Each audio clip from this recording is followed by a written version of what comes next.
stage. Hello, everyone. There you go. And welcome to the brand new Iggy and Billy podcast. My name is Nick, but you can call me Iggy. I call myself that for this podcast purposes and for no other reason. And that over there, introduce yourself. I am Billy. Right. That you. is Billy. That's Billy. Like I said, we're professionally unprofessional. So about 3 words in, he said "fuck." So that's a record. So yeah, we basically, as you could tell by the channel, I made my own podcast, and we discussed, about the a whole 2-episode run. It went. Shit. It's actually not. I've heard stories about TV shows literally being pulled as they're aired for the first episode. Hollywood is weird, but basically we were discussing it, and a bunch of our friends were like, "You guys might actually be funny on a podcast together." So we're trying it. We're gonna try it. That's how well that's gonna go. We'll fucking find out, but we're trying it. Fucking right. So that's what this is. We hope you enjoy. Leave us a comment down below. Let us know what you think, and we'll get started. The first thing I want to do is literally the only thing I have planned for today. Literally the only thing I have planned, and that is that there is some controversy, Billy. There is some controversy on the interwebs. Furries everywhere are upset. Okay, furries are upset. Good, let's go. And you know why they're upset? Why are they upset, Nick? Take a look in the Discord channel. I am taking a... So, do you remember the movie Space Jam? Yes, and I'm going to disappoint a lot of people by saying I've never seen it. I hate you right now. That would have made the podcast way better. But moving on. Lola Bunny yep. In the 1990s-ish, I think it's 90, it might be 96 because that's the year I was born. Lola Bunny was hot, as you could tell by the left side of the image. That she was supposed to be very, very attractive, very distracting to the other players, and the whole thing was that she was a smoke show, and Bugs wanted to fuck her. And so do you, apparently. But the one on the right, yep, is her redesign for Space Jam 2, and they decided they wanted a strong female character rather than a sexy one. I can see why. Now, here's my question about this. And, right. what could possibly be better than the white straight male viewpoint on this topic? I actually don't know if you're straight or not, but that's your business. But I know I'm white and straight, and so I'm probably least qualified in the world to discuss this, but I thought it would be fun. My first argument is, why is sexy not also strong? You know what I mean? Because I mean, it actually does take a lot to takes strength to have that confidence in that shit. Yeah, and it's like, I think a lot of issues with society in general is that, like, if a girl is sexy, she's a whore. Like, immediately. Just like in that picture, her midriff is showing. She's a whore. She's a whore. I hate to say it, but Lola Bunny's a whore. All right? She's a bad influence for children all over the world.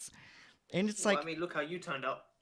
That's true. But it's just, to me, it's like, why can't she, like, be sexy and be herself and be confident in herself and still be strong? Like, I don't get the confusion there. Like, the whole thing about, I mean, God, feminism in itself is just, the second you bring it up, it's fucking chaos from both sides. Like, it's just a fucking nightmare.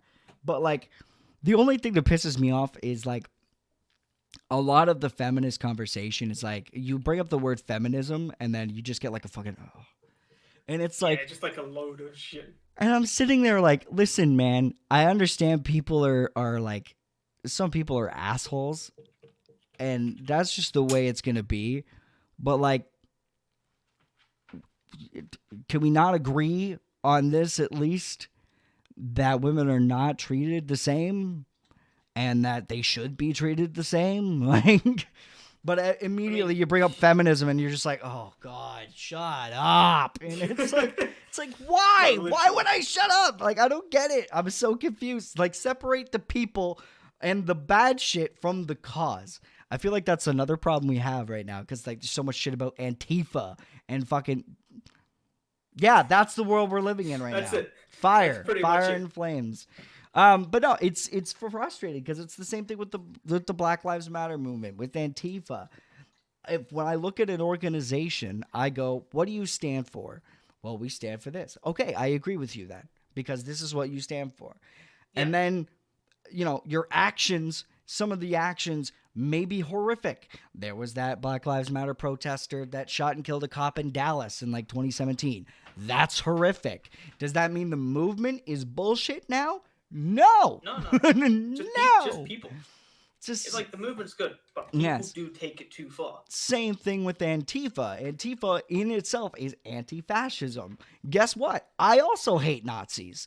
So fucking amen. Wolfenstein's one of my favorite games, and the first thing I did was quite literally shoot a Nazi with a full mag of an MP40. It's weird. If you played this clip for a person in the 40s, they would be like, why is that a topic of discussion? And also, who are you and why are you showing me live video? What is this? What is and this how are you talking from different sides of the world at the same time? But like, it's just like, I get that people do bad things, but that doesn't make a movement bad. Like, certain feminists may be like, really fucking annoying, but maybe they're just annoying people. And the feminism part still is important. And like, that's the thing that bugs me about the whole situation, I guess. But the only thing, like I said, when people do take it too far, is as well with this ACAB thing, saying all cops are bastards. But if you say that all of them are bastards, like all the cops are bastards, then does that mean that all of you guys are bastards for one person, like a few people's actions? And a lot of it too is that, like, all cops are bastards, and then it's like, okay, well, the police chief's a black guy, and it's like, okay, well now, now you're at like, oh, I don't know. Like, it's at a bit of a crossroads where, to me, I feel like there are a lot of bad cops that are bad, but I don't necessarily. Oh, yeah, of course there. I don't necessarily say fuck all cops. I say we need to change the way these people are trained and the way that they work in society to make it better. I'm not saying, kill the cops. Like, you know what I mean? It's just like, let's change things to make things better. I was watching a fantastic piece from guess who? John Oliver last week tonight. And it was about police raids. And you're going to make it? I don't know if that was on mic, but he whined pretty bad there. But no, it was on police raids, and it was literally just about what they use police raids for. And when I say police raid, I mean like fucking SWAT team, bash the door down. And it was like they use it for most drug offenses. And I'm like, drug offenses? We think he's got some weed in the house, bust the door down and come in with fucking MP5s like it's Call of Duty. Like, I mean, usually when they do that, it's a high risk warrant. So that means it's not though. Like that. Wait, that's the thing. I'm talking the States, yeah. Like in this piece, they were talking about how frequently it's used, and it's insanity. Like they were talking about the frequency. It's fucked. Yeah, a lot of and that's my thing is they're saying it's a high risk warrant. Well, the thing is that it's so easy to put a high risk warrant through that like it's they're not supervised, and they're also the ones that have like firearms offenses. That's understandable because you don't know what's going to be on the other side of that door. It is firearm for sure. As well as it's like dealers. Dealers will always pretty much have a firearm on them. Mm-hmm. to protect either them. But They will shoot out no matter what. For sure, but I do think at the same time we shouldn't be busting in like it's Black Ops. Oh God, no. In my opinion, anyway. But again, I'm not trained in this shit. I don't know how to fix the problem. I'm just complaining about it. Oh yeah. I don't have a solution. The only suggestion I have is shotguns with rubber bullets. I mean, it's not lethal, but it will fuck you up. I mean, sure. Hell, I mean, like, I know they keep saying it doesn't work, but like pepper spray and mace are so goddamn effective, in my opinion. Like, you get shot in the eyes with pepper spray, you're done for 20 minutes. Like, you're done. Our police here, they pretty much just have a baton, pepper spray, and it's only a select few that have a taser. Yeah. Not all of them do.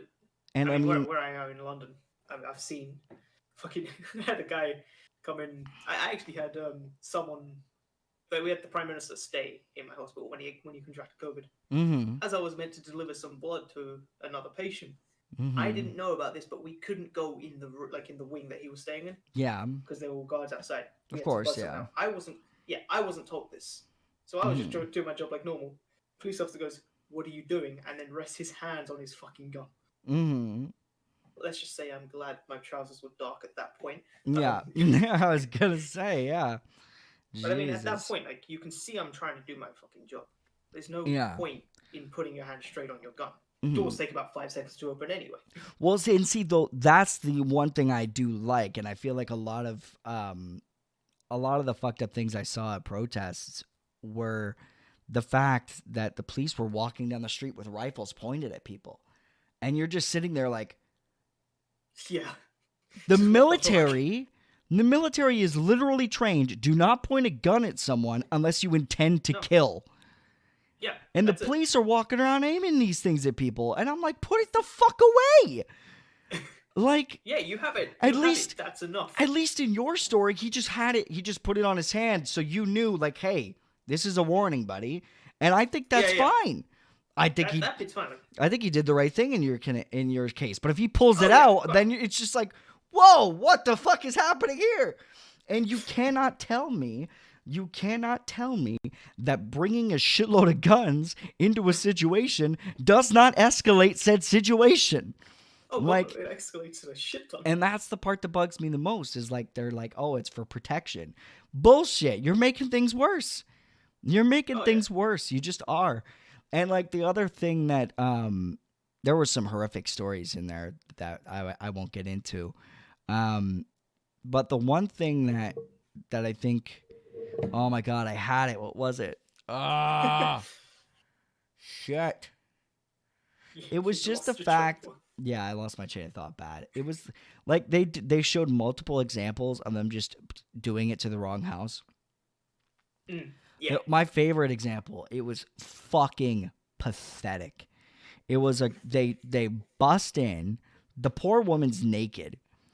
They bust in, they handcuff her, pointing guns at her, scaring the living daylights out of her, and she's just screaming, "You have the wrong house, you have the wrong house, you have the wrong house."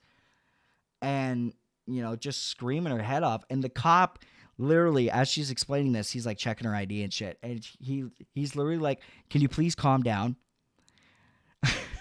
You've got fucking guns pointed at you. Like, you just busted through my... States, right? Yeah. You busted through my door with weapons, ran in with guns drawn, pointed at me, handcuffed me. I'm still handcuffed, by the way. Naked. You just threw a blanket over top of me, and I'm freaking out, and you're going, "Ma'am, calm down."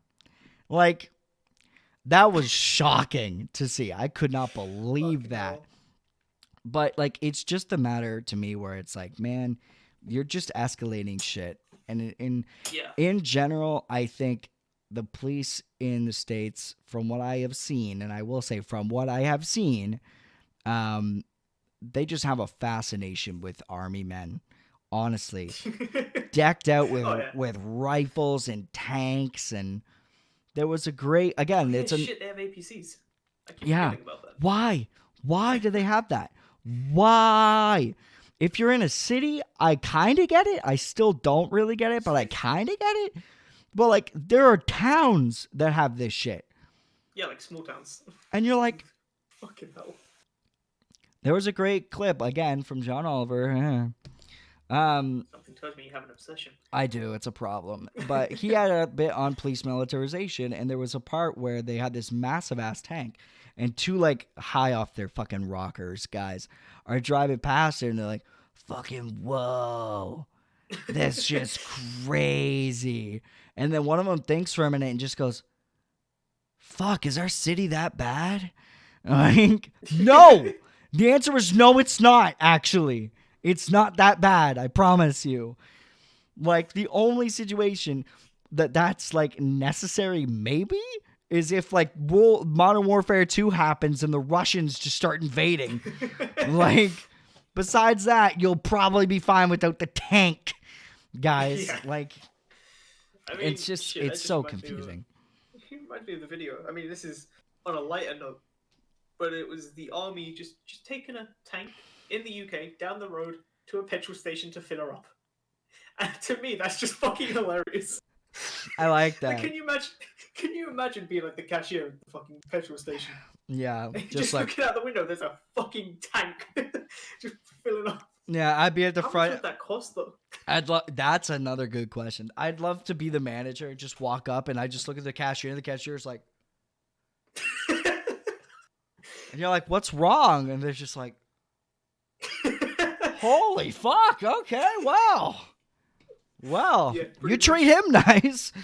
Like, but no, I'll send you the video after this. But yeah, for sure. Can I bring up the fact that this started by talking about Lola Bunny?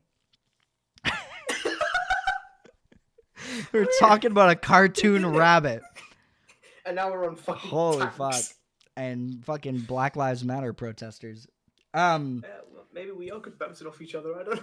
I guess so. What I will say about the Lola Bunny thing, to top that off. Don't end up on tanks again. Yeah, if Lola Bunny drove a tank. No. Basically with that, like, it to me. I might need to download Photoshop. Fair enough. I think that's a good call. That'll be we don't need to get an actual visual. We just get that and we're fine. The Lola Tank Bunny podcast. But no, get Carrie to draw. Yeah, get Carrie to draw a Lola Bunny in a tank. But no, like it was just the fact that why is it that you have to make her less sexy for her to be strong? It's like, no. Why can't she just look? Both. Yeah, you can be both, man. Like it feels like it's a male decision, and it might not be. It might not be, but it does very much feel like they're just like. Yeah, it does feel like it. Listen, guys, if we make her have huge tits, we're gonna get in shit. All right. Yeah.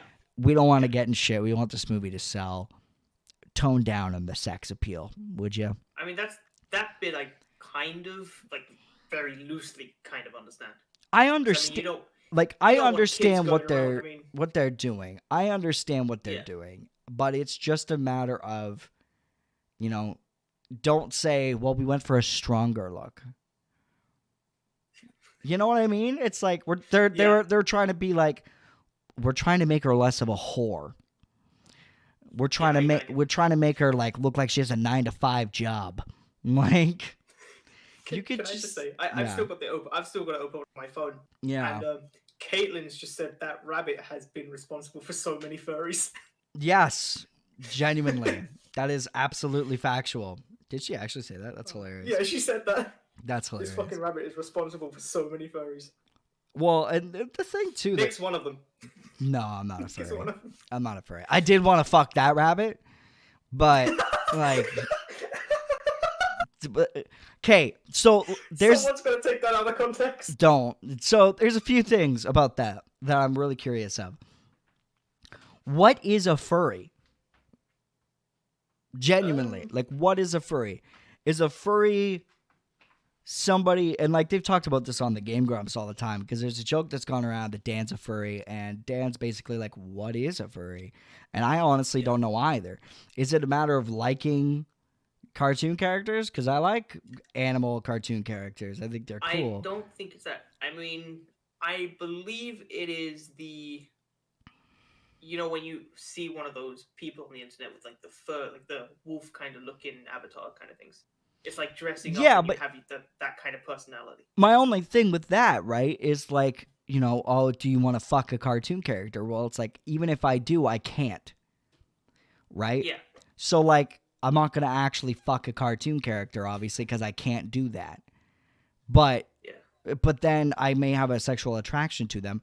Does that mean, like, would I have my fiance dress up in a Lola Bunny outfit? Like, is that what you're saying? And if that's the case, like, sure, I might put her in, like, Toon Squad gear, but I'm not going to make her wear a bunny suit. You know what I mean? I'm not going to make her wear a bunny suit.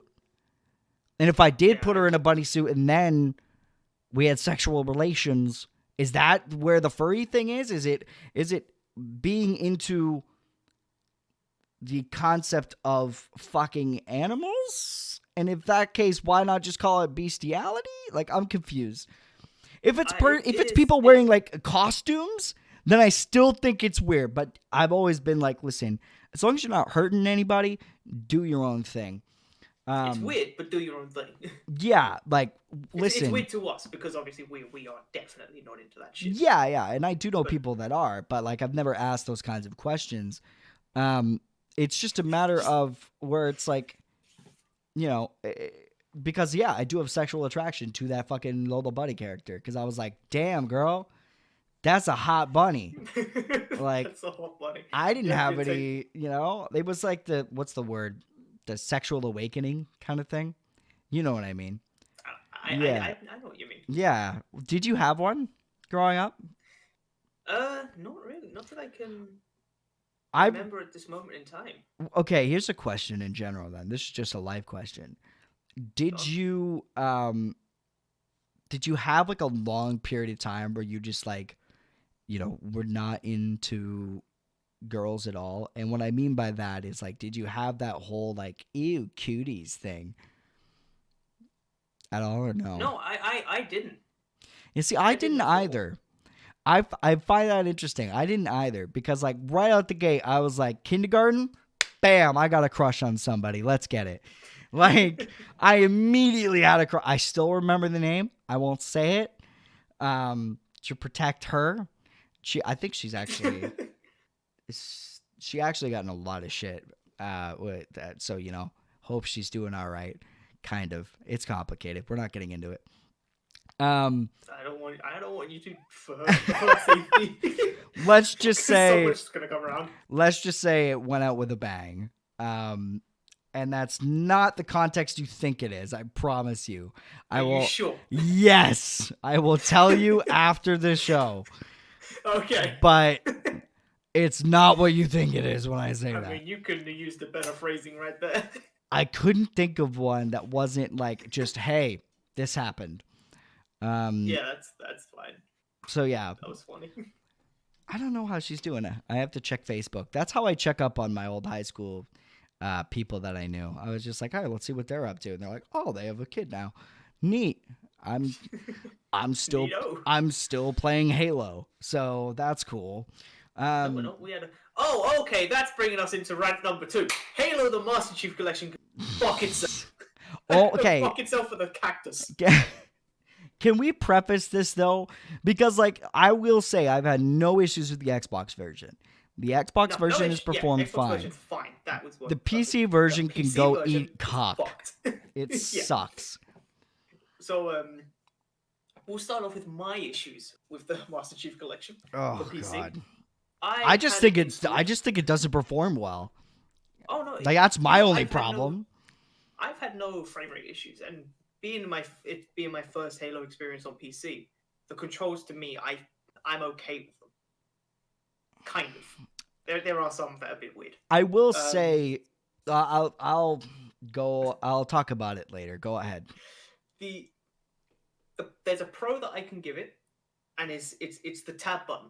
That's the pro that I can give it because you can switch between old looks and new looks. Yeah, and that's on the campaign. And that's on campaign. Yeah. fucking incredible. That is an Yeah. incredible feature. You can see They had that basically back what it is. on Combat Evolved Anniversary, which was on the 3. Oh, they did as well? Yeah. That was Okay. back on that. That was on the 360. 360, yeah. I Yeah. remember going into a shop with my dad's money and buying that. But yeah, that's the only pro that I can really give it at this point. From then on out, it was a shit show. Yeah. So the first issue that I noticed is I had it installed. It took me, I think, about 8 hours to install it because of how shit UK internet is. We got into the game, and then it crashed on me. Well, this isn't with Nick. This is okay. This is myself.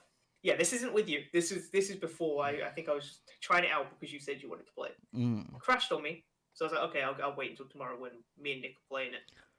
Tried opening it up with Nick, corrupted itself. Had to delete it and install it again. Another 8 hours install. Yep. After that, we finally get into a game.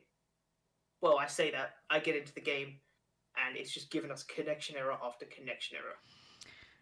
And that was in the campaign. And that was in the campaign.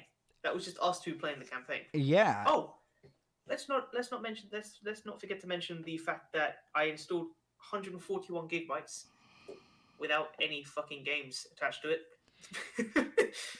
That part's the weirdest to me. When we tried some multiplayer because the campaign games weren't working, and then he realizes, oh, I can play one. Was it 1 Reach and 3?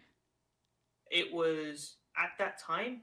I think it was just 3, because I remember you. We saying played it Reach though. Good. We did play Reach. I think that was is when I closed it down and opened it up again. Okay, because I remember playing that DMR match because I actually didn't do that bad in the DMR match. Oh, I did awful. But yeah. So because you're unskilled. It was just fuck you. It was just an awful experience, and I have uninstalled it and I'm never touching it again on PC. Yeah, and then for me, that shit. In general, I mean, it's kind of hard to give it shit, but like when I played it on the Xbox, in general, I was like, it just doesn't feel good. Like it didn't feel the same, and I mean, it's not supposed to, and it could be because of my nostalgia goggles. And it's probably because of the fact that it's 4 games packed into one, and they have to make them all feel the same, because if they don't, then it's fucking weird and janky. But it still bothered me. Halo 1, 2, and 3, they're the ones that felt off for me when I was playing it on the Master Chief Collection. Anything after that felt fine, because I think that's when 343 took over. And 343's I will say that I don't have much experience with 3, so I can't comment on that. Oh, 3 was the first Halo game I got for 360. And I got a 360. Well, I didn't have 360. Reach came out. That's the only one you didn't have? I didn't have a 360. Oh, so, shit. Yeah, we have a 360 now, but that's because Sarah had a 360. Because my game console... what's the word? Lineage, I guess, is original Xbox. Hello, Mr. Mike. Original Xbox, PS3, and then from PS3 it went PS4, and that's after the PS3 is when Sarah and I got together, and basically we bought every big console since. She had an Xbox One already, and then we got a PS4. She basically bought it, and we go from there. But like for me, that generation, that console generation, I only played PS3. My buddy had an Xbox, so I played Xbox with him. But I don't think he had Halo 3. And if he did, I didn't like it. I hated that game. I fucking hated it. And and the reason is everyone loves Halo 3. It's like number 1 in most people's lists. In most people's, yeah. And for me, I would say Halo 2 is my favorite. But that's because my memories with it. The thing is that and we discovered this yesterday, all I used to do was just replay the campaign over and over again. Yeah. And I would do that 30, 40 times, like just constantly replay, because I didn't have money. We didn't have a choice. Yeah, I didn't have money for Xbox Live. So, or high-speed internet back then. I didn't have that either. So we didn't bother. And so basically it was just a matter of I would only replay those games playing the campaign. So I've memorized every level basically except for like 2 or 3 of them. I can vouch for that. Yeah. Well, it was like, Meanwhile, I'm just there. I'm shooting all the fucking teammates, just like, yeah, I'm having fun. yeah, I will say there's like a part in both games, the first 2, that I don't remember well because I actually didn't like them. Um, a lot of the first mission with the Arbiter in Halo 2, I think is all right, and I did have an enjoyable time with that. The rest of the Arbiter missions can suck a cock, especially the ones right in the middle, because there is nothing like I'm also a masochist apparently because I love the Flood. Everybody hates the Flood. I love them. I don't know why. Play the Flood. I love the Flood, and I can't explain it. But my favorite, to tell you how much I love the Flood, my favorite level in Halo 1 is the library. And everybody hates that level. I looked up, because I was curious, right? I look up, like, best campaign missions, worst campaign missions in Halo history.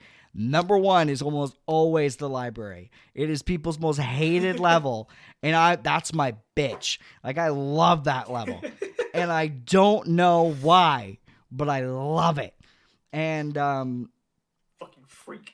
I don't know why, but the worst part is that I love the Flood, but you have to play the Flood with human weapons. The second you use Covenant weapons against the Flood, they're fucking useless. Like, try using a plasma rifle against the Flood. It ain't gonna work. And I love plasma rifles, but they're your dog shit against the Flood. And like the whole Arbiter mission is just like, here's a Covenant carbine. And you're like, cool, I'll flick a pea shooter at them. Great idea.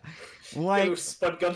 Yeah, you just pray to God that one of the Flood that has a shotgun that you can kill him first off, because those are the biggest bitches in the game, because they just jump right in your face, boom, and you're like, cool, I didn't want to live anyway. You just pick up their gun, and now you're usable for the next 20 minutes until that runs out of fucking ammo.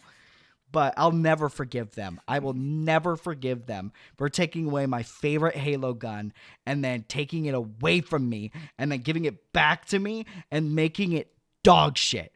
I will never forgive them for that. The assault rifle in Halo 1 was so badass. It had 60 fucking bullets. It sounded like fucking death. It was just this fucking and you're just like, I am a god. And then they take it away for these little fucking little SMG things, and I'm like, well, this is dog shit. The battle rifle's cool. And then in Halo 3, they bring it back and only has 32 bullets, and when you shoot it, literally is like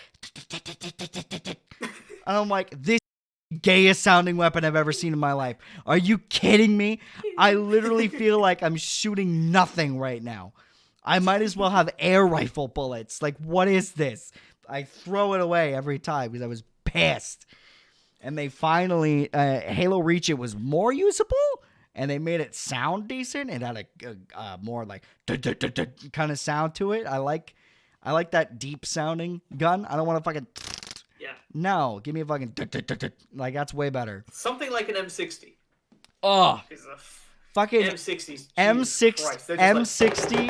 M60 in Black Ops 1 is like the best gun sound in fucking history.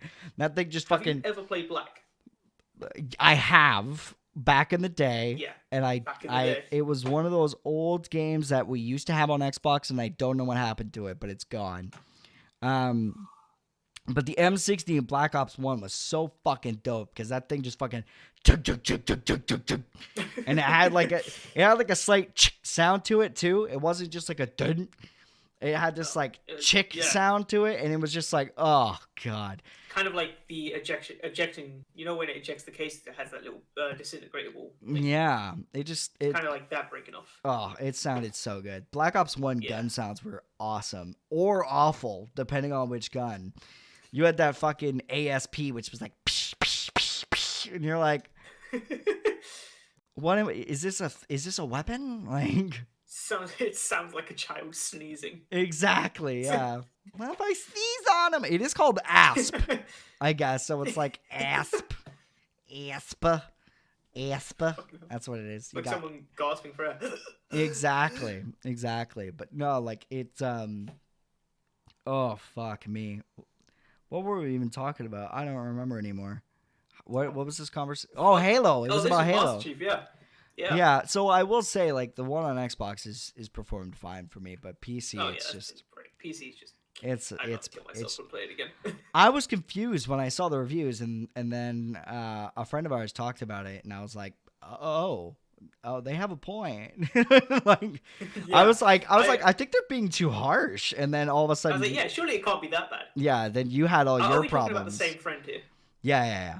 Yeah, okay. Yeah, and I was just like, oh, it can't be that bad. And then you had all your problems, and I was like, oh. Maybe it is that bad. Maybe and then you had your connection issues, which only happened on Combat Evolved, from what I can... It's like only on Combat Evolved. We were trying to play Halo all the way through, every game. Yeah. And Combat Evolved just didn't happen. And then Halo 2 happened, but it took like 5 minutes to load for some reason. I get the cutscenes are beautiful, but like I got a PC. Like, the cutscenes are Like Jesus, it shouldn't be that hard. So yeah, it was awful, and that sucks because I really, really love those old games. I used to play them. The funniest thing about me playing Halo as a kid is I played with the Duke controller. That's the funniest thing. Have you seen that controller? Is that the original? Yeah, that's the original of the original Xbox controllers. Fuck yeah, that thing looked like it was Shrek's. Yeah, like I still have it. I can go find it. Give me a minute. I'll go find it. Yeah. Okay. While you're gone, I will entertain someone with an interesting, stupid death. This will be fun. It's great. I'm excited. All right, that's fine. Charondas was a Greek lawgiver from Sicily. According to Diodorus, he issued a law that anyone who brought weapons into the assembly must be put to death. One day he arrived at the assembly seeking help to defeat some brigands in the countryside, but with a knife still attached to his belt. In order to uphold his own law, he committed suicide. That's... I mean, could you imagine being that person? Like, I need help killing these fuckers. Oh, I have a knife. Well, looks like I gotta do this. Slit. Like, that's fucking... That's unfortunate. Yes, he's brought his dual sense as well, of course. Hello, Nick. I have to get my headset on. Oh, yeah. Okay, I brought some comparisons as well. Hi. Hello. How did he die? Well, I said this to the chat. I will say this to you as well. This guy was a lawgiver in Sicily, and he issued a law to anyone who brought weapons into an assembly must be put to death. One day he arrived at said assembly seeking help to defeat some brigands in the countryside, but he had a knife still attached to his belt. So in order to uphold his own law, he killed himself. What a legend. I don't know, that's the first one I looked at. I was like, oh, fucking hell. So here's the controller. Yeah, that's the one I remember. So, again, just as a comparison, like, this thing is massive. Fuck, I love this thing, though. Oh, I love it. The thing is... Do you have the one that came out after that one as well? I do, but I'm not going downstairs again. So I'll go and grab mine in a second. I brought two comparisons. So this is the Xbox One controller. So yeah. that's the size difference. That's fucked. And then this is the PS5 controller. So even that pales in comparison. To me, it's like the part that's really hard about this controller isn't even its size. It's the buttons, the white and black buttons, right? The white and black buttons aren't that bad. They aren't. To me, it's this. So the way you hold the controller, right? Like, let me get to the side here. My chair's blocking. So if you hold your controller like this, it's not the fact that, this is here, this is here, this is here. It's that there's so much of this that my thumb here, this bone, is constantly just pressed the fuck into the controller. And after a while, it gets sore.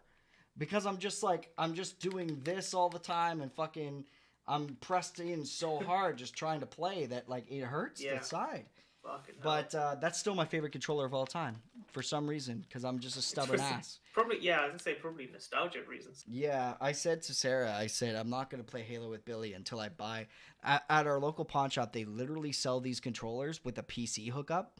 So you can plug it into your Xbox One or PC. So nice. I'm buying that, and that's what I'm going to do. But we're going to have to wait. Because Dad, my original Xbox is technically my dad's.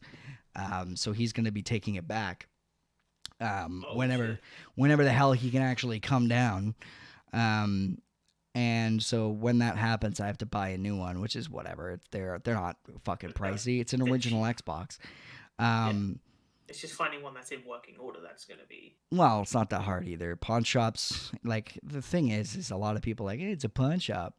It's like, listen, unless the guy's got a knife behind the counter, a pawn shop's going to sell you good shit. Like, they just are. I've never had problems at pawn shops down here, ever. Half of my game collection is bought secondhand.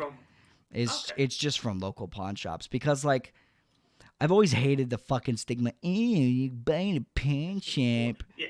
It's like, yeah, because I don't have $80 fucking to drop on a game, asswipe. Like, just... let me play my fucking games. I bought this amazing game for like $20. Fucking suck my dick. Like, yeah. And again, the other thing too, well, you know, the discs aren't in good condition. Oh yeah, every pawn shop I've been to has a disc cleaning option for $2. Every single one. So even the ones I already have that suck, I just bring to the cleaner, they fucking whoop, and then all of a sudden it's playable again.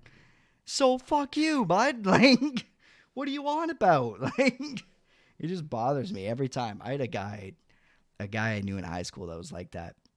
Is you buy at a pawn shop? I'm not buying at a pawn shop. Like, fucking get over yourself, Nikes. Like, are you fucking kidding me? Jesus. So, yeah, buy at local pawn shops. They're, I mean, obviously, not all. Some of them are bad. Don't get me wrong. I'm not saying all of them. I mean, we had some in the city that have guns, and it's like, yeah, I'm gonna pass on that one, maybe. But like, you know, most of our local ones are good. So the lessons that I've learned on this podcast so far today is that you want to fuck load of money, buy at pawn shops, and someone killed themselves because they brought a knife into a place. See, we aim to entertain, but we also teach. Yeah, exactly. So we're very good teachers. Yes, that's the important thing. You turning on your light has also made me whiter as well. Good. I really want to emphasize the whiteness of this podcast.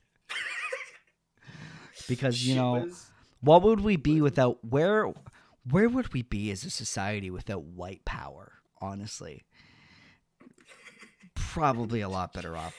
Exactly a lot better off. A lot less hateful, I'll tell you that. Damn fucking right. Let's talk about hockey. So, all right. I just so everyone knows, you know, I talked a lot about hockey on the podcast last week and the week before, and I'm still continuing to do that. That's still my plan. That being said, Billy over here knows fucking nothing about hockey. So, my plan is to talk about some crazy things that have happened in the NHL, and just try to give him a bit of a history lesson, if I can. Yeah. And every week I'll slowly be getting more hockey merch on me, you know? Exactly. You'll slowly be evolving. The last one of these podcasts, I'll be in full gear, padded up, you know? Yeah, fucking goalie mask, the whole shebang. Yeah. And then also to talk about current events. So I'm going to be doing both of those things when it comes to hockey stuff. The other thing that we're going to be talking about in depth is the Overwatch League when that comes out. I'm forcing him to watch it, even though he doesn't even like Overwatch. It's happening because I'm obsessed, and we're going to talk about it. And who knows, maybe in the future. There you go. That's not working. It's death. It's not working at all. It's death. Now you're death. All right, moving on. But yeah, we're gonna be doing that, and you know, who knows, maybe we'll get guests on. I know Sarah's gonna be obsessed with it. Maybe she'll join us at some point. You know, we'll try to do something like that. But basically, for hockey this week, I guess I will. Do you want to start with the history, or do you want to start with the current news? You start with the history, Okay, so so I can learn some shit about the what current events. what I was going to tell you about this week was what it's like to be a Leafs fan. This beautiful little logo that's on my coffee cup right now. So I'm going to teach you some things about the Toronto Maple Leafs. Now, Lost to a 42-year-old Zambino driver. Zambino, it's a Zamboni, first off. Zamboni. So Zambino sounds better than Zamboni. it's not the truth though. That's the problem. It's don't- not the truth. So I don't know anything about hockey or Well- the machines well- they use to pour ice. Like, well, what you're learning right now is it's called a Zamboni. Okay. a Zamboni. Yes. Zamboni, yeah. Yeah, I've made the Zamboner joke about 50 times in my life, and I was proud every time. Damn it. So Fucking right. the first thing would be to basically explain a little bit about the league itself. So the NHL in general has been around since I believe 1917, and the Toronto Maple Leafs have been around as an organization since then as well, but technically they changed their name to the Leafs in the 20s, I believe. They were originally the Toronto Arenas, then they switched to the Toronto St. Pats, and then they became the Toronto Maple Leafs. Early on in the league, there was a bunch of other teams that joined, but a lot of them didn't stick around long.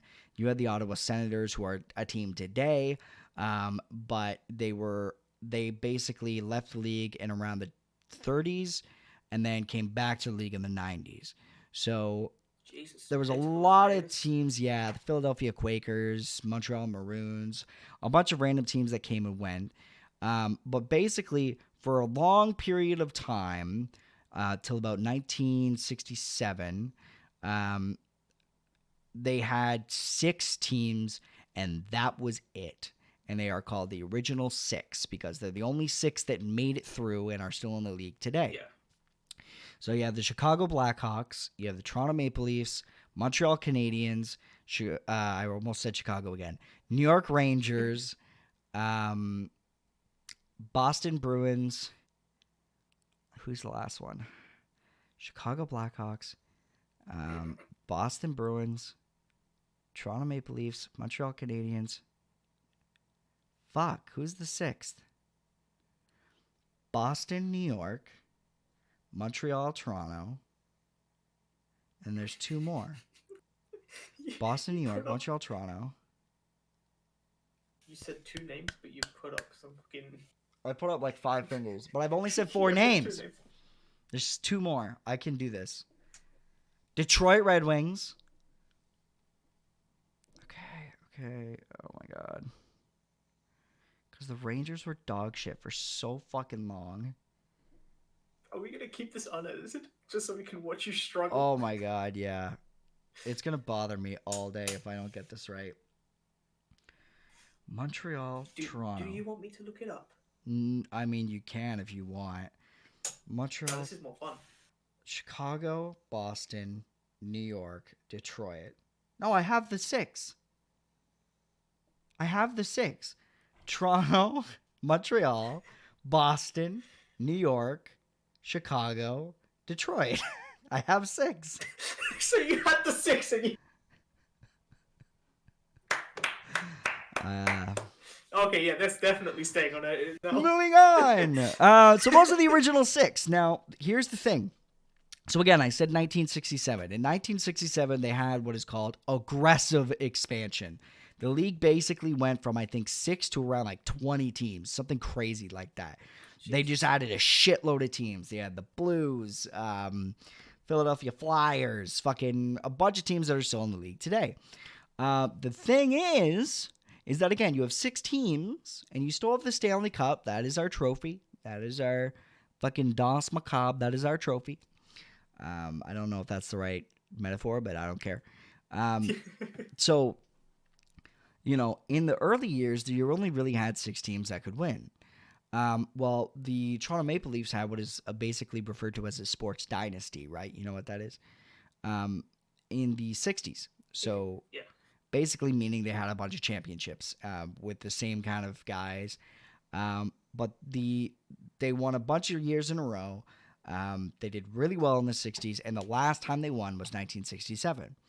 And that team shouldn't have won. They had a bunch of old motherfuckers. They had players that were in 38, 40-year-olds, really on the end of their rope. And then the league expanded, and because the league expanded, they didn't really adapt well. So 1967 was when they won the cup. That is still the last time they won the cup. Was 1967. Yeah, I didn't need to get the game up.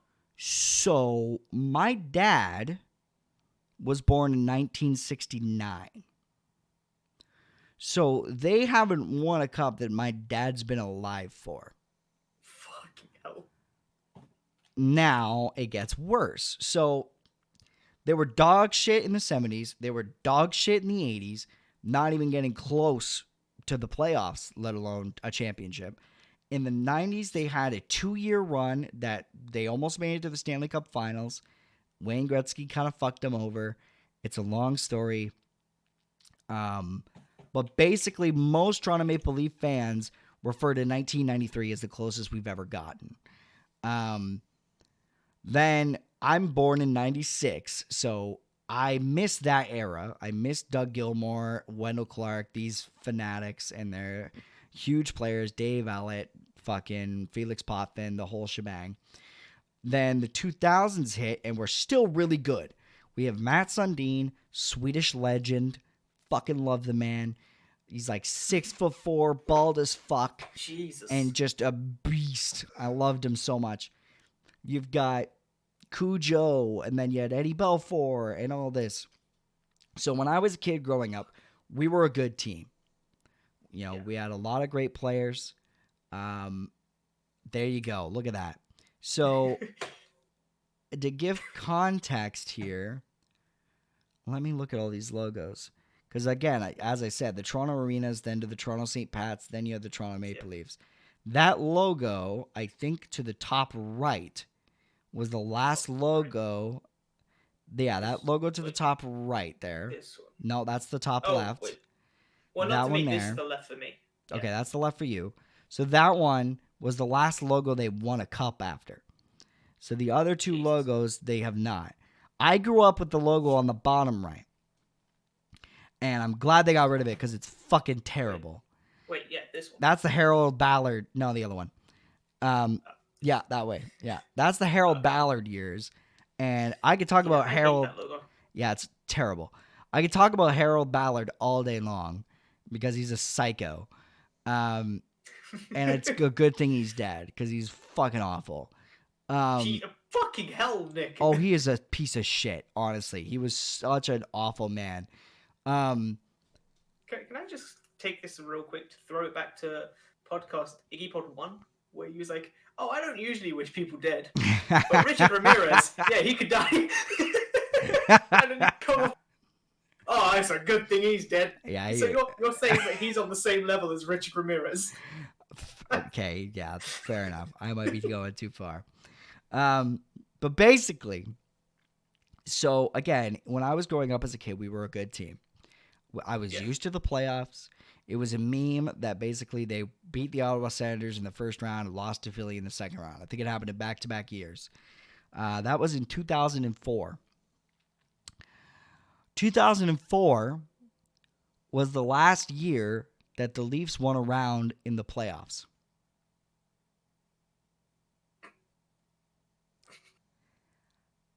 You I was 8. Should I switch this back just for you, what you're feeling? Yeah, I was 8. I am now 24. I will be 25 this year. So, they've been to the playoffs. Fuck, what are we on now? Well, last year technically doesn't count. Okay, we'll get to that. So basically, lockout happens. Fuck, that's a whole other story. We can get into the lockout history at a different time. Basically, they were dog shit towards the latter half of the 2000s. Then the beginning of the 2010s, they were more dog shit, but they had hope. And what that hope was that the Leafs were infamous for starting out really strong and then blowing it and sucking for the rest of the year. There are 82 games in a regular hockey season. They did really well, and then they shit the bed and didn't make the playoffs. So here's what happens. We have what is called a lockout.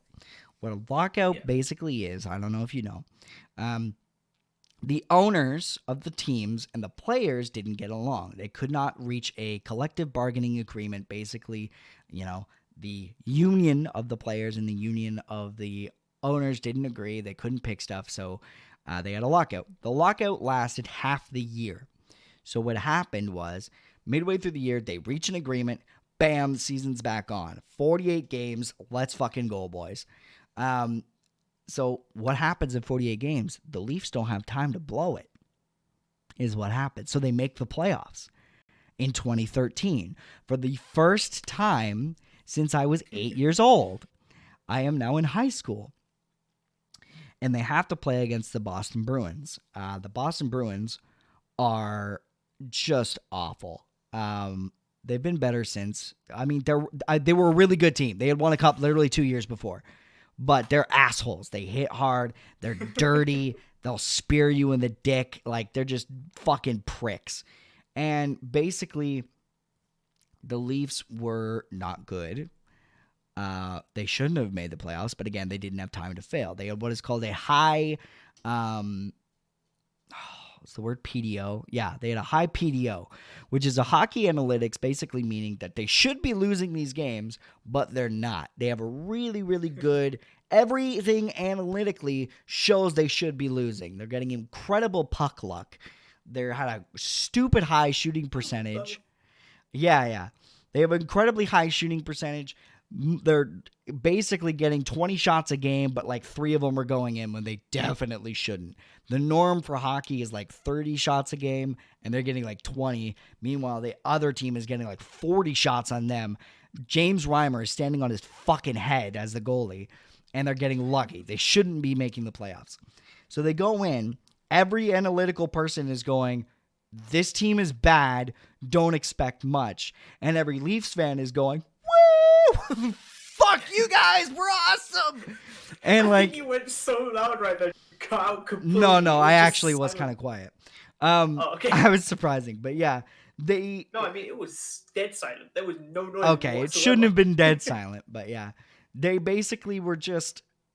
We didn't care because it was like, whatever, fuck you. We're in the playoffs. I don't give a shit. Fuck you. Do you have any problems? Fuck you. I don't care. So Boston happens. And I don't remember the full context of this because I was young. And I've tried not to go back and watch it because it's traumatizing. So how playoffs work is you have a 7-game series. It's a best of 7. So first to 4 wins it all. Yeah. And we were in game 7. And the Leafs are looking good in game 7. And you're like, shit, boys, we might actually do this. Like, we're looking really good. And then they score a goal. And then they score another goal. And it's like, shit, okay.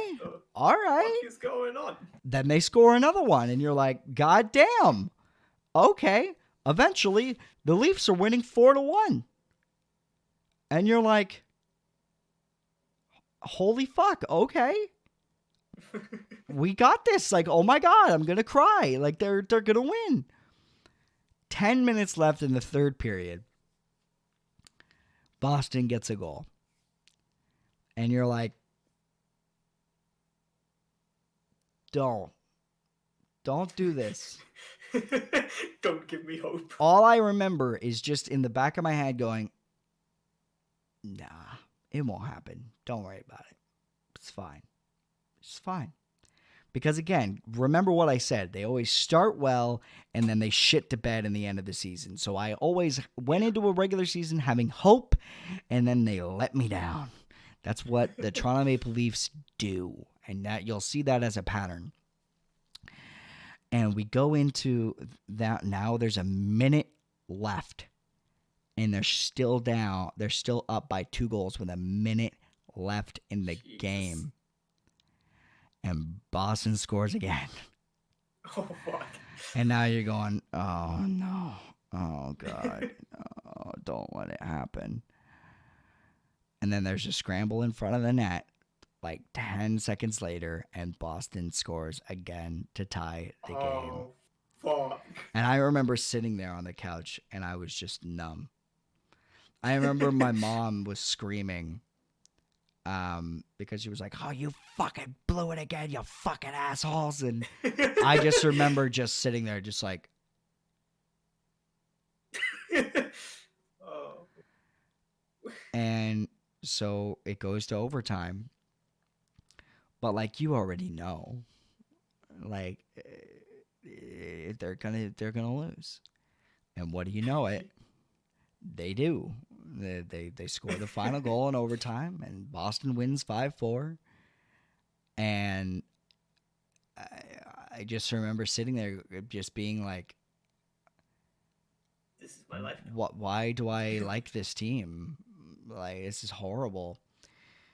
What, you're 24 now and you still love this fucking team? After all the shit they've put you through. It's the pain. It really is. So anyway, 2013's over.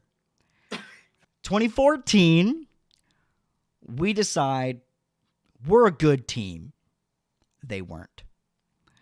And they double down and they sign some huge ass fucking contracts.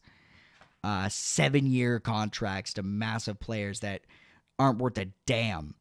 And we're like, fuck it. That's the puzzle piece. It wasn't.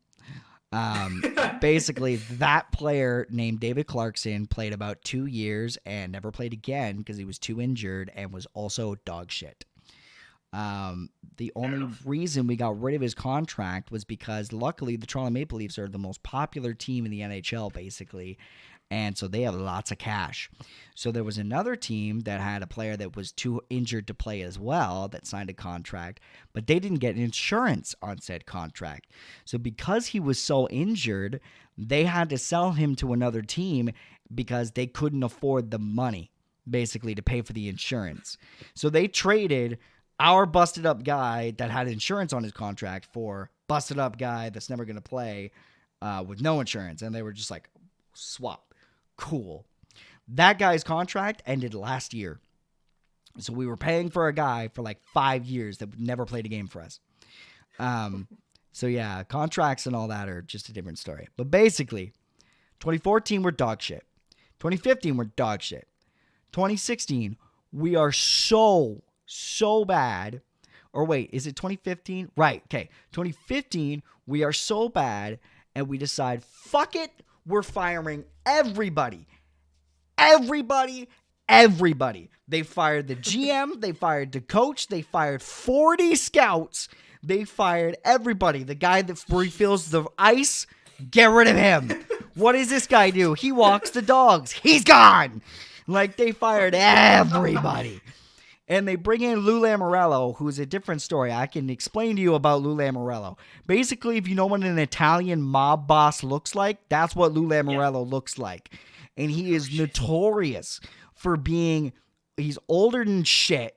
The guy is like 72, and his whole thing is he's very fucking even keel. He doesn't allow his players to have facial hair. Every single year they have to go into the rink wearing suits. Which is a very old school hockey thing, to be fair. But like the facial hair, none. Nuh-uh. Lou Lamoriello team, they ain't got facial hair. That's a fucking rule. Which is bizarre, but moving on. But they actually turn things around. And how they turn things around is they do what is in sports called tanking, which is being purposely dog shit so you get the best pick. It worked. And they got a beautiful boy by the name of Austin Matthews. And the nice thing about being bad is that you get to pick good players. And they picked multiple. Their scouting was really good, and they picked multiple good players. And they end up picking Austin Matthews. and they have Mitch Marner, and they have William Nylander, and they have all these random Morgan Riley, Casper Kapanen, all these random little young guys, and all of a sudden, hey, this team's kind of decent. And they start playing, and they get Freddie Anderson, who's this young goaltender. He's like 6'4", a fucking ox, and he's Danish. He's dope. And they're like, let's get this guy for way too much money, and we'll throw a first round pick at him, which I'll explain why that's traumatizing later. Or actually another day. We'll do that another day because this is already going long. Oh shit. I didn't even realize how long. Yeah. And then, so anyway, finally they're good again and they get to the playoffs again, but they weren't expected to. So this is a surprise. And this is not a matter of, well, okay, you know, if they do anything, that's great. They weren't even supposed to be here. So, like, let's temper our expectations. It's fine. They take the Washington Capitals, who were the best team in the league that year, to 6 games, and they lose in the 6th game, which was fine. It wasn't that heartbreaking because, you know what? It was like, you know, good job, you guys. You're younger than shit, and you shouldn't even be in here, and you are here. By the way, Austin Matthews, picked first overall, scored 4 goals in his first game. So Jesus. That did not temper expectations of him, and he is still living up to those expectations because he's a god. Then the next year rolls around. Well, now they're expected to do well. So it's like, okay, let's see what happens. Yeah. They make some moves. They get to the playoffs. They're a good team this year in the playoffs. They weren't a surprise. They're a good team. Who do they have to play, Billy? Who did they have to play? The Boston Bruins. That went so well for them last time. So here we go again. History's repeating itself. And what happens again? They win a few games and they get to game 7. They're playing game 7. Do they win this one? How do you think this story's going to end? With your heartbreak like usual. They blow it again. I think they scored the opening 2 goals. I think it was 2-0. I don't think it was 4-1 again. It might have been. I have a bad memory of this game because, again, I try to erase this one from my brain. Are you looking it up? No. I'll show you you'll see. Okay. So, basically, I remember this one because I was angry. And Sarah had really... that was the first time she really experienced how passionate I was about the game. Because I was... Just you yelling. Yeah, I took my jersey off and threw it across the room. Yeah, here lie Nick's hopes and dreams. I literally tore my jersey off my back and threw it across the room. And Sarah was like, "Can you calm the fuck down?" And I was like, "No! Like, no. Fuck this team!" Like, I was so mad. I can imagine that. So it was awful. Then the free agency starts. And the best player in free agency is a fucking boss. He is amazing. Scored 40 goals. This guy's an amazing player. 90 points almost every year. And he signs with the Leafs. And we're just like, oh my God. Like, we're not used to this. And so it's huge. And again, I can get more into the transactional stuff at a different date. But basically, we're better now. And then we get to the playoffs again. And it's awesome. But who do we have to play, Billy? Oh, is it Boston by any chance? It's Boston again. and what happens, do you think, Billy? Does your team get slightly fucked? In the 7th game. It went to game 7 again. Except this time, they never had a chance from when the puck dropped. I think they lost like 5-2 or something. They were dog shit from the start. They were terrible. Wait, Boston or Maple? Boston. Like they were dog shit. Oh, fuck. Like Boston, as in like Boston clapped us. I mean, okay. Yeah, we didn't win. I thought you meant We didn't win. Oh. But you got me a little bit excited. no. We just got curb stomped. But like it wasn't like the other times where we had hope. It was just your dog shit. This one you just got fucked. You're not gonna get a break this time. No, it was awful. And again, I was a mess again. And now we're in 2020, and things are different because they make some big moves to try to change things, and then the pandemic hits, and it's like, well, fuck. And what happened when the pandemic hit is obviously they canceled the season, but they didn't cancel it; they just postponed it. And what happened was they decided, okay, we're gonna have a playoff. But what the playoff is going to be, it's not going to be the normal. The normal playoff is 8 teams from each conference makes the playoffs. All right? Yeah. I'll get into the logistics of it later because it's super complicated for no fucking reason. But basically, it means the 8 teams make it. This year, they decided, let's add like 6 more teams. So it was 24 teams instead of 16 normally. Because basically their thought process was a lot of the teams didn't have time. Like if it was a full 82 game season, these teams might have made the playoffs. So let's give them a chance to make the playoffs. So what they did was they played the first 4 of each division or each conference made it through, and they didn't have to play, but the other teams did. They had to play to get into the playoffs. So there were some big upsets, but that's not really relevant. What's relevant is the Leafs are now in another playoff series. And they have to play against Columbus this time. Because Boston was really good. So they play... We need to watch this match then. Me and you. Mm-mm. Yeah, me and you. I refuse. I won't do it. No, we are going to be watching this match together. No, this has already happened. Maple. This has already happened.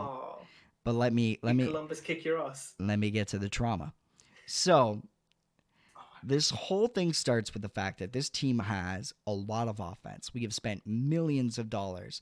I think our top 4 players on the offensive side are worth $41 million in our contracts. So we spend a lot of money to score goals. We just don't score any goals. Game 3 is awful, and I go, we're fucked. Like, we lost. It was best of 5 to make it shorter, right, for the playoffs? Yeah. So it was best of 5, and then once the teams that made the playoffs went to the playoffs, then they did 7 games. So it was a best of 5. So we lost 2 of the first 3 games. So now we're in game 4. And if the Leafs lose game 4, they're done. And the Leafs are down 4-1. And something magical happened. Oh no. The Leafs score a goal. Now it's 4-2. And then they score again. And then they score again with less than a minute left on the clock to tie the game. Oh, please don't. And then it goes to overtime. Okay. And the Leafs won in overtime. They went down from 4-1, I believe it was. And then they won the game. But here's the thing. I wasn't happy. Do you know why I wasn't happy, Billy? Why was you not happy, Nick? Because there's still one game to play. And what have I said multiple times now about this hockey team? Oh, yeah, they fuck it up. They give me hope before they rip it away. Are they playing Columbus still in this last match? Yes, so I'll explain. So what they said, what I've said is they give you hope before they rip it away. When they scored the game-tying goal, I stood up and I screamed, "Don't you fucking dare give me hope. Don't you dare." I was so angry. And Sarah literally had to tell me, "Why are you yelling right now? They just won." And I'm like, because I know what happens next. I've seen this play before. I've watched this film. This is not new. And guess who was right? Game 5 happens. They don't even score a goal. and they lose in 5 to Columbus. We are talking about Columbus, Ohio, right? Yeah, the Columbus Blue Jackets. Yeah. Okay. That's his flag behind me, the Ohio flag. I figured. Also, Columbus has never won a Stanley Cup, so fuck you. And all the best players they've ever had have left them, but I can get into that in another episode if you want to learn some things about the Blue Jackets. Okay. I'm just saying this. You said it gave you. I've got a flag on here. Yeah, fair. So yeah, that's what it's like to be a Leafs fan. Is they give you hope before they rip it away. Now this year, things are really good. Right now, we have a different season. There's only going to be 56 games. Each division in the league, there are 4 different divisions, and they're only playing against each other to keep travel down for COVID. Yeah. So the Canadian teams are the only teams playing each other right now. And the Leafs are dominant. They are easily the best team. They're already basically a lock for the playoffs. They lost their last 2 games, and I haven't watched the highlights. I'm not excited to find out what happens because they lost to Vancouver twice, who are dog shit. So the lead Maple Leafs, by what I'm hearing. Yep. And it's different this year for many reasons, but basically when the playoffs hit, I still don't have hope until I see them win the game. Until you see the win. Yeah. Until I see the win. Saying, you looked really happy just now, and I was about to say, yeah, do you know what's happened these last many fucking years? If you ask me right now, do I think the Leafs are going to win the cup? I'll tell you no. Oh, God, no. From what I've heard, they do you have faith that they'll make it past the first round? I think they can. Do I think they will? I'm not willing to say it. I'm not willing to say they will. So that's what it's like being a Leafs fan. To talk about current affairs now, because that took forever, and I'm sorry. Nah, that's all right. This is pretty fucking fun. The Calgary Flames have recently fired their coach. Yeah, really. The Calgary Flames have recently fired their coach, Jeff Ward, and have replaced him with Daryl Sutter, which is fucking weird because Daryl Sutter hasn't been their coach since like 2007, 2008, I think. So he's been their coach before. He was a really long time ago, but the thing with Daryl is he's very old school, and I don't know. The other thing too is I wonder if what the Flames need is a motivator, and if they need a motivator, then he's probably the guy. So I think that that's a good thing for the Flames. But the thing I find interesting is in the North Division, in the Canadian Division, there are 7 teams, and there's already been 2 of their teams that have fired the coach, which is fascinating to me. And again, it's just because there are 2 teams that have high expectations, and they're not meeting them, and which is great for the Leafs because they're sitting there going, hey, we're beating up on everybody except for Vancouver, apparently. Still have to watch those highlights. But, Boston. Well, we don't play Boston, so we don't have to worry about Boston. You don't play them anymore? No, because it's all Canadian teams, right? Oh, right. Okay. Yeah. So we might play them in the playoffs, but if we do, it'll be in the 3rd round. So we'll be all right. And that's if Boston gets that far, which honestly, I don't think their team is strong enough to make it past the 1st or 2nd round, honestly, unless they pull something out of their ass, because their defense is just awful. They lost 2 of their biggest defensemen and basically replaced them with nobody. So it's just not looking good for them. But with the Flames, it seems weird because the Leafs are basically in a division where there's one team that seems actually competitive, and the rest of them are just having meltdowns. Montreal fired their coach, and they're utter dog shit. And now the Flames are basically dog shit, and they're firing their coach too. So it's just very odd. Jesus, it looks weird. I was moving my mic down a little, like just so I don't have to go like this if I want to whisper. Yeah, no, I get you. I did that, and then. So. What the fuck? It's fine. Yeah, the Flames, are not looking good. So it'll be really interesting to see what happens there. If we were going to predict it, if I was going to predict it right now, I would say the playoffs will say only 4 teams make it. So I'm going to say the Leafs make it. I think Winnipeg makes it. And then Calgary might be sitting out, to be honest. So that would mean Edmonton and Montreal probably. But even that is like Edmonton and Montreal are both shit. So it's weird. Honestly, it's really interesting because Winnipeg and Toronto basically seem like they're making the playoffs, and every other team is just they're just like, I don't want to win games, you win games, and they're like, no, I don't want to win games, you win games. Like it just seems like they're throwing games away for some reason. Like it doesn't seem like they're not fighting to win. You know what I mean? So yeah, it's really weird, but interesting at the same time. So I'm excited to see what happens. The other thing I wanted to talk about was the Matt Barzal goal, which is one of the most fucking insane things I've ever seen. All right, so I've sent Billy the video for the goal, so go ahead and watch it. I wanted to put it on the screen for all of you, but I don't know if that's legal, so we're not going to bother.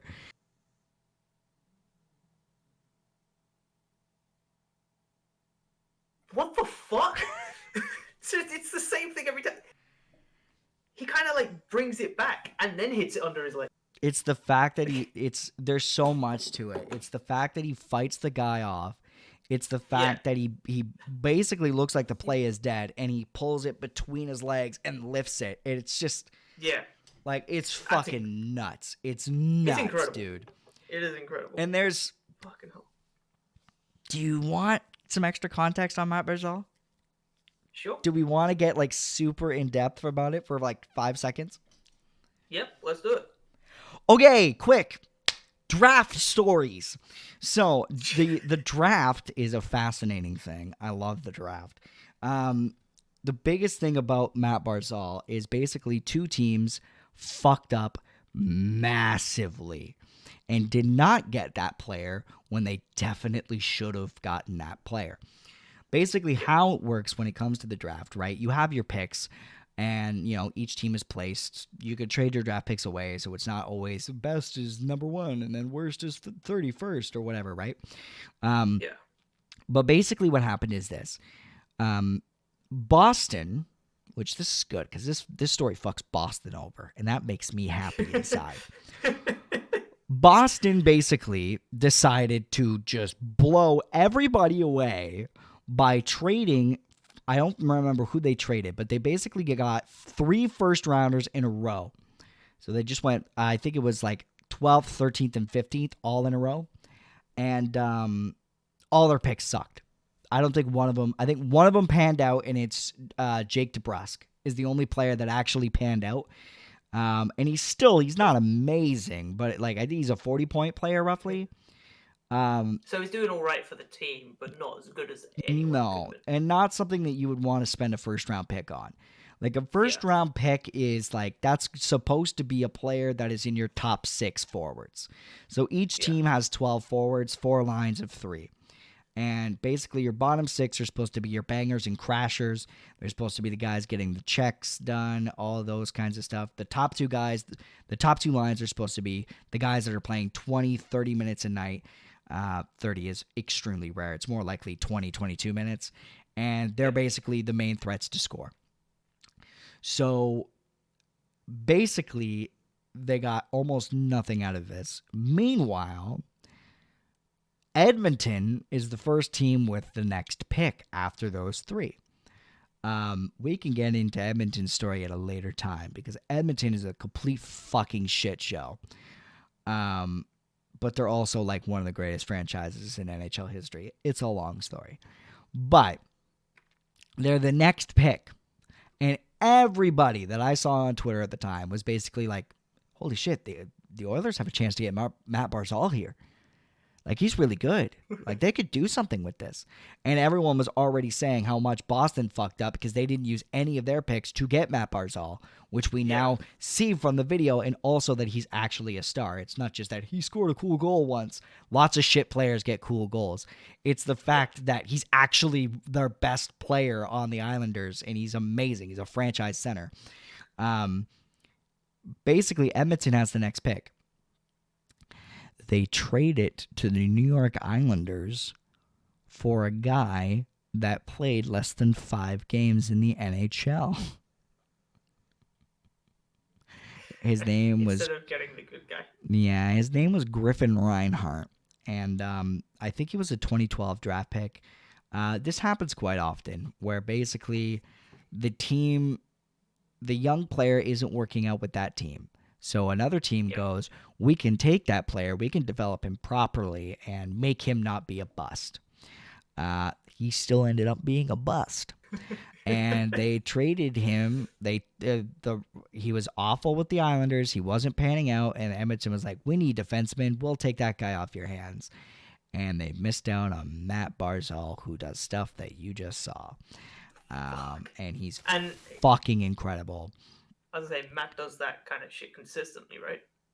I wouldn't say shit like that. He's better. He's a better passer than he is goal scorer. But he's one of those guys that you see a lot of players like this in the NHL where, like, you know, you have your natural goal scorers like Alexander Ovechkin, the guy I showed you that scored a goal on his back. That guy at his peak, he at his shit seasons, he still gets like 30, 40 goals this season. Like, he consistently scores at a high clip, and that's what he's there for. But then you have the guys that pass to guys like that. Nick Backstrom is Ovechkin's example, who might get 20 goals in a season, but like 50 to 60 assists. So he's all about the passes. Matt Barzal is one of those players. He may get like 80 to 90 points in a year, but he only gets like 20, 25 goals. 60 assists, 70 assists, but he only gets like 20, 25 goals. So the fact that he even scored this goal is incredible because he's not that big of a goal scorer.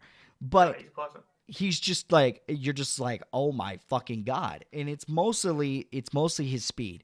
His speed is disgusting. He is so fucking fast. And again, you saw it. The fact that he curved around on this guy and played like that, like, it's nuts. I recommend anyone go look up the Matt Barzal. All you have to do is type in Matt Barzal goal. And it's the first thing you'll see because everybody's watching it right now, calling it goal of the year already, which is fair because, like, fucking wrap it up. That's the best goal of the year. When did that actually happen? I didn't see the date. Like 2 days ago. Oh, fuck. It might have actually happened yesterday. I think that actually happened yesterday. Yesterday was a blur, but I think that happened yesterday. I'll quickly look that up. Yeah, because, like, he's nuts. 1 day ago, 6th of March. Yesterday. Yeah. Yeah, I was going to say it just happened. And so, yeah, he's amazing. That's incredible. That's incredible. But that's the thing is Boston and Edmonton fans are just, all I saw on Twitter was just, hey, man, thank God Griffin Reinhart played those few games for us in the playoffs. That really helped out. Thanks, buddy. Like, replying to the tweet of him scoring this ridiculous goal. Like, man, that Griffin Reinhart trade just gets better every day. Like... Hockey Twitter. Thanks for rubbing it in, you dicks. Oh, those were Edmonton fans. Like, they were the ones going like, "This is what our GM did, the fucking moron." Like, the Edmonton fans have a lot of pain too, but they only have new pain because their franchise they haven't won a cup since 1990, and the 2010s for them has been so unbearably awful. But they also have the best player in the world, so they can go fuck themselves. You know, like, it's just like, I don't feel that bad for you, but at the same time I kind of do because they should be competitive because they have the best player in the world, and they're just not because their GMs are awful. I could do a whole episode on the history of those guys. They're fucking terrible. But we might actually do that. They still might not make the playoffs. It's fucking hysterical. But yeah, that's basically all I could think of. Did you have anything else you wanted to bring up today? Do you want to bring up some more deaths? We could do some more fun deaths. Yeah, I can. Ended on Web some page fun again. deaths. Ended on some funny death. Before I go, before I go to the deaths, I will say one more thing. And Sure, it's about a game that I think we both have played. possibly. I don't know what The you're referring Saboteur. to. Say it again. The Saboteur. That I Apple haven't. one. I have it, but I have not Oh my played it. god. I saw a lot of footage about it before it came out. So like, Yeah. again, I was obsessed with gaming YouTube, so I'm watching reviews and all the time, and I know that it's Yeah. an open world game set in the Yeah. 40s. Is it Yeah. set in France? Yeah, it is. Nazi Okay. occupied France. Yeah. And And it's like, as you go and clear areas, it colors the area. Everything colors else is up. Yeah. black and white, right? Like, I remember Yeah. thinking that was really cool, but I've never played it. Yeah. It's a really fucking good game, and I might do it soon. I've been saying this for a while, but I just haven't. Um, I just want to say it's an incredible game. It was Definitely I underrated. believe Pandemic. I believe it was. It was their swan song before they closed down. It was their last game Was that it they released. Pandemic? Yeah, I think it was Pandemic. It was the one's responsible for Battlefront. Like the old Yeah, Battlefront, I that know was who Pandemic. Pandemic Yeah, is, but I didn't know yeah, they yeah. That made was that. Pandemics. Yeah, they done it. And I it didn't know was that. fucking an incredible game. I've been playing it quite a bit recently, in my own time. And Saboteur. just No, I don't want the mining board game. I want the video game. What the and fuck? it's just the fact that could have been something that saved Pandemic. That game, if Yeah. people played it straight away, because a lot of people just they saw Pandemic's games, they saw the Battlefront. After that, they saw how they fucked up quite a few of their games. They were just pushing things out, and it's like they didn't care about the games because of EA, basically. Yeah, it's and then story what about it, EA killing a company. yeah, and then what did EA do? They closed them down. They Like, closed them down. because of course let they them fucking release, did. Let them release the Saboteur and then close them down. Yeah, it was And- Pandemic. Wow. 2009. Wow. and I feel like the Saboteur could have been fucking incredible. Could have had an incredible sequel. Because they were already working on the sequel before they closed down. Before they even released Saboteur. Yeah, that was the last game they ever released. Wow. Yeah. And just They made the how first. good it is. I didn't know they made the Destroy All Humans games. Yeah. I fucking live for those games. The second one, I didn't like the first one as much because it was too mission based. I like the open worldness of the second one. One of the only open world games I enjoyed, to be honest. Destroy All Humans 2 is fucking amazing. When was this? Early 2000s? What game? Destroy All Humans came out? Destroy All Humans, I think, was 2004, 2005. I think this was just in the midst of the EA. Because Destroy All Humans 2 I have on original Xbox. And Destroy All Humans 1 was 2005, 2 was 2006. Yeah, so this must have been mid EA acquisition. Yeah. But they were making consistently good games, and then they were being pressured to release more, which caused them to be rushed. Like, I think it was Mercenary 2 Flames. That one. Yeah. That one was awful. I didn't play any of those, but I played the shit out of the Battlefronts, and I played the shit out of the Destroy All Humans. Fucking incredible. Yeah. And yeah.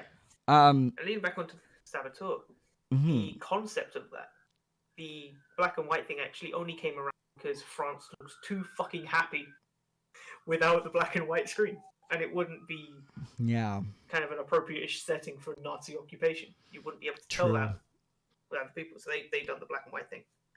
It was just, and I just want to say it was an incredible game, and they should have just let them carry on. Like, I hope someone picks up the IP.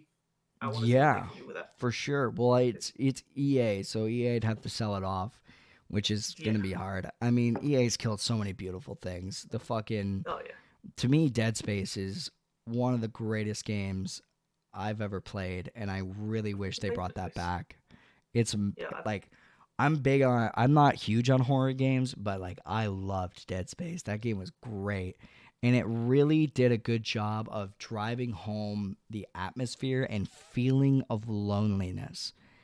It was so good at just, you felt like there was no hope.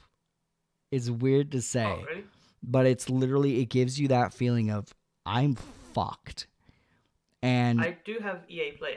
I might give that a go. If you're Dead Space recommending it, 1 is great. It's alien inspired, but it's not, obviously it's a sci-fi game. So of course it's alien inspired. But like, to me it was so cool because it also fucked with expectations, because the whole point of that game is that you don't shoot the enemies in the head. You have to shoot their limbs off. And that's what kills them. Shooting them in the head does very little damage, which is so against the norm that it fucks with your head. But like, it's gory as shit too. Like, it's fucking disgusting in parts, but really, really good. I think you should. It's great. Should we end off on some deaths? We shall. I think there was one other thing I wanted to talk about quickly. And that was get up some deaths while I'm talking about this, though. But it's a quick little political thing I read. I didn't actually read it. It was on Philip DeFranco's show. And I forget which state it is. I think it was South Carolina. But basically, in South Carolina, they have the death penalty. But they haven't been able to use it because the thing is that they've basically given death row prisoners, permission to choose. But the issue is that if they don't have the resources to do it, then it just gets put on hold. And for lethal injections, they literally don't have the resources to do lethal injections. So basically their choices are electric chair, which is unbelievable they still do that, and lethal injection, which is also unbelievable they still do that. A lot of people think it's humane. It's not. It's horrific. No, it shuts you down before you die. It literally has a paralytic. They give you a paralytic first, and then they give you the poison. So they basically make it so you can't fucking move, and then they give you the poison. And the thing is I didn't think about this, but basic logic would make you realize this. No one giving the injection is a medically trained doctor. It's a guy. Because no doctor will do it. Because they train their whole lives to save people's life. And now you're telling them, hey, doc, can you kill this guy for us? No, actually. No, I can't. I'm busy on Friday. I ain't doing it. Like, So I never thought of that. So they could just be like fucking shooting you with the thing, missing your vein entirely, fucking applying it incorrectly. And there's been chances where people have lived. And they just deal with the pain of it. And there was one guy that said it felt like fire going through my veins. Which is just like, oh my God. And so what Carolina has decided to do, they want to enact a new law because they're mad that they haven't been able to kill their people. They are trying to enact a law that basically says if you can't do one, you are forced to do the other. They are trying to have that happen. But they're not just satisfied with that. They also want to give a third option. So they are petitioning to bring back the firing squad. That's more humane than lethal injection, I feel. I also feel that way.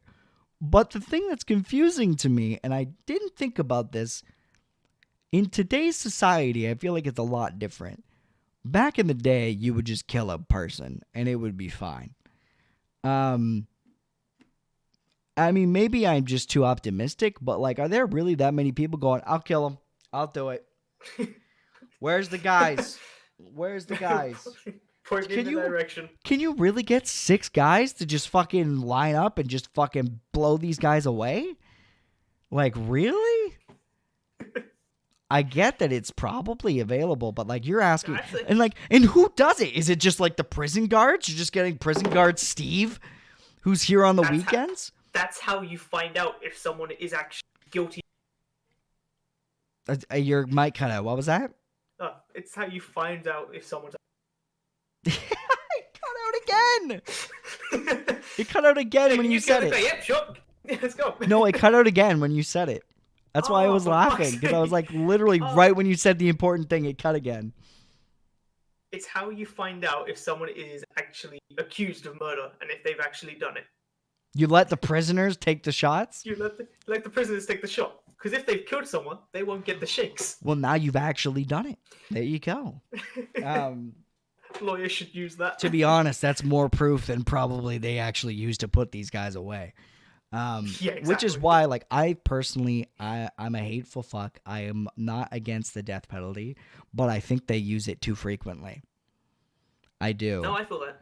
I think the death penalty should be reserved for serial killers and, like, really, really fucked up individuals.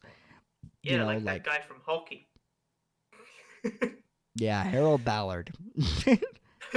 Give him the death penalty. But no, like, it's just you know, to me, I look at, like, Ted Bundy, and I look at, you know, fucking what the hell was the Ramirez guy from the Night Stalker. Like, I think those guys need to be killed.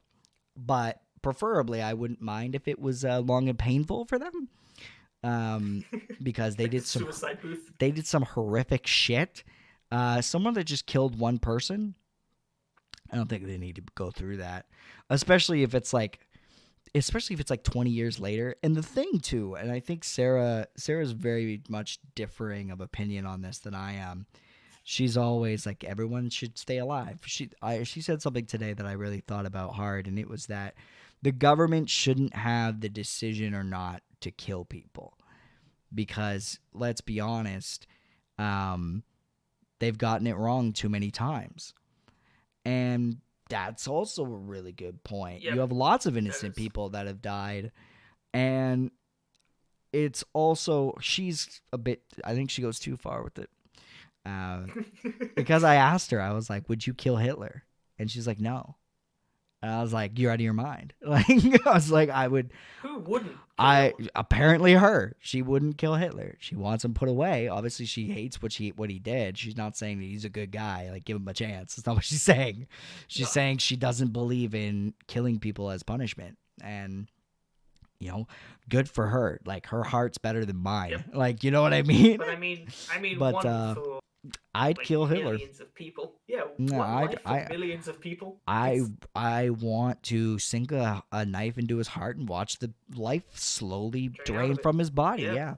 And I think that's sick and disgusting to do. But when it's somebody like that, when it's Hitler, it's fine. I think it's fine. Yeah, bring me Stalin. I think it's fine. But like, even Ted Bundy, I don't think that's kind of that good. I wouldn't do it, but I do think he should suffer something like that. Just not for me. But yeah, no, I just thought it was so funny to think about the concept of a firing squad in 2021.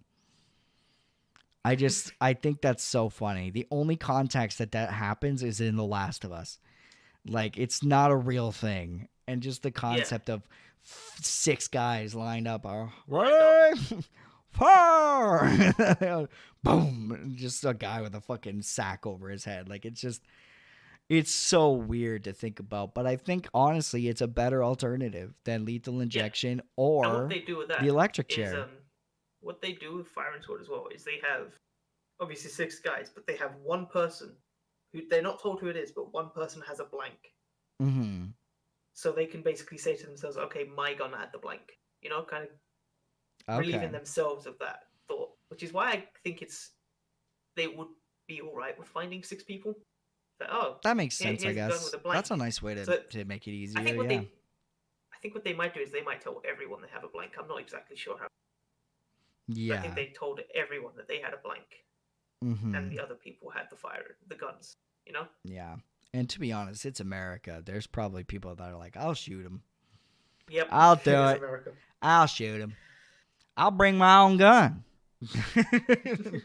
You ain't gotta give me one. I'll bring my own. But no, it's BYOG, bring your own gun. But yeah, no, I just thought that was really funny. But again, like, it's anyone that's in favor of the electric chair over a firing squad, you need to get your head checked, honestly. Or electrocuted. Yeah, there you go. Because, like, it's just, like, there was a John Oliver on it, shocker. And he did he was talking about like testimonials. He was talking about like a testimonial where some guy was like, I saw foaming at the mouth and their skin turned black. And it's just like, yeah, that sounds humane. Like, no, there was one, oh my God, it wasn't foaming at the mouth because they have something over their head. You know what it was? He said one guy's head caught fire. Jesus. That's what it was. Ghost Rider. Yeah, like literally Ghost Rider. Like, I get that there's ways. I get that, like, some people sit in and watch, right? When it's lethal injection, it's still bad, but like I can watch that maybe. A guy's head catches fire while he's just violently fucking shaking, I'd be like, like, there's not enough years of therapy to erase this shit. Like, that's nightmares, dude. I'd be like, get him out of there. Like, You see that and you're is he okay? life. Mom, tell me he's okay. But yeah, no. Anyway, I think that's where we end it. You want to give a good old palate cleanser with one of those deaths though, so we don't have two that we can actually talk about. Okay, good. I don't want to end the podcast on a man's head catching fire while he's dying. So let's get palate cleanser. Okay, right. So first of all, we'll do the one that I listened to earlier and laughed my fucking ass off. I'm excited. This one does involve suicide, but it was funny. Okay. It's not the one that I said earlier. So there was this guy in, I think it was there was a time of war, and it was a guy in Australia. Mm-hmm. He went into the woods to do like a scouting mission, and he had to take a shit. So he's obviously done his business, and he's gone to grab leaves to wipe his ass. These leaves are from the tree called the Gimpy Gimpy. I fucking love that name. It's basically a leaf. It has neurotoxins. These neurotoxins are so bad that it will cause pain, which has been likened to having acid sit on a burn wound while being shocked with electricity at the same time. All three of those things. That's how bad it is, to the point where even falling into it have run cliffs. Isn't nature insane? Oh, I know, right? Nature's just nuts. There's a snake that can kill like 60 people with one bite. Like, nature's stupid, dude. Like, so this guy has grabbed these leaves and proceeded to wipe his asshole with them to clear the shit. Just think of the. Oh yeah, I forgot to mention that the pain can last for years. It will never fully go away, the pain that you experience. How long? Did you say 4 or 40? As many years as it. The pain will never go away. The pain will stay there. It's that bad. So he's wiped his ass with it. His squad mates come along and find him dead with a 1 bullet wound, self-inflicted. And I think that's understandable. Yeah. That's awful. Like, holy shit. Can you imagine the realization? Like, after doing it, oh, fuck. So, I've had one near-life death experience, and all I could think about the entire time is this is the stupidest way to die. And at least I wasn't that guy. Because he realized what he did was so dumb and hurt so bad, death was better. Yeah. Like, just fuck it. It's not worth it. Fuck it. The worst part would be if he had a wife and kids. That would be the worst part, because his wife, if he did, they would be like, yeah, someone shot him. Like, you know what I mean? They'd be like, he was shot. Yeah. I heard a rumor. Nope, he was shot. Somebody shot him. Stop asking questions. You know what would be so funny? If they're like, stop asking questions, and she's like, she thinks that one of them shot him, and it's like a conspiracy, but it's literally just that he wiped his ass and caused himself a lot of pain. Wiped his ass and like, shot himself oh in the my head. God, that'd be fucking amazing. Go on, next one, and then we're done. Right. Okay, next one. So we have a lawyer. He was defending a man who was accused of murder. All right, already don't like him. Let's go. So as he was reenacting possible thing that the person shot himself instead of being murdered, the gun discharged and killed the lawyer as he was reenacting it. His client was then acquitted of the